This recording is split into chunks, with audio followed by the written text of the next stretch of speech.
Hello and welcome to Daily Reflection with Aneel Aranha. Today is the 26th of February 2019. We're going to reflect on Mark chapter 9, 30 to 37. Listen. They went on from there and passed through Galilee. Jesus did not want anyone to know it, for he was teaching his disciples, saying to them, "The Son of Man is to be betrayed into human hands, and they will kill him. And 3 days after being killed, he will rise again." But they did not understand what he was saying and were afraid to ask him. Then they came to Capernaum, and when he was in the house, he asked them, "What were you arguing about on the way?" But they were silent, for on the way they had argued with one another, who was the greatest. He sat down, called the 12, and said to them, "Whoever wants to be first must be last of all and servant of all."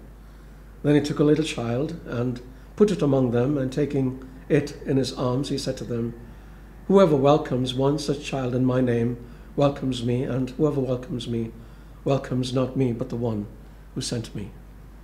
The Gospel of the Lord. In the world we live in, leadership is equated with power, be it political, financial, military, or positional. One gets to the top using whatever means necessary, and once there, shows his power by lording it over everybody else. We see this in governments throughout the world, but also in every sphere of life. We get to the top, and once there, it is often my way or the highway. Jesus reverses this equation. He says, "Whoever wants to become great among you must be a servant, and whoever wants to be first must be the slave of all." It is a radical paradigm shift, and one that man is unable to accept. I gave a talk in Lebanon to leaders in government a few years ago, talking to them about leadership Jesus style, and although many of them were Christian, the response was one of scorn. During the break, one of them, an earnest young man on the way up the political ladder, told me that if anybody tried to act like how I suggested, they would be eaten alive.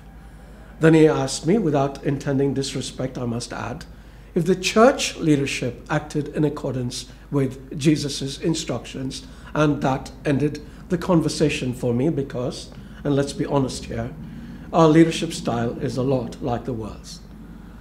I know of hundreds of people, and I'm not exaggerating the number, who have left the church because of the arrogance they have perceived in church leaders. I'm very tempted to point a finger at offenders, but I'm too conscious that when I do, there are 3 fingers pointing towards me. So what I would like to do instead is to ask ourselves, especially if we are in positions of leadership, to introspect and see how we lead. Do we try to get others to serve us as though we are Maharajas, or do we serve others as Jesus wants us to? Do we believe we know it all and consequently dictate how things should be, or are we open to God's voice spoken through others? Are we brusque and harsh in our dealings with others, so full of ourselves, or are we gentle and humble? We cannot change the world by playing according to the rules of the world. We have to start playing by God's rules. And then I believe the world will start to change, because when they see that these things actually work, they will start to follow God's rules.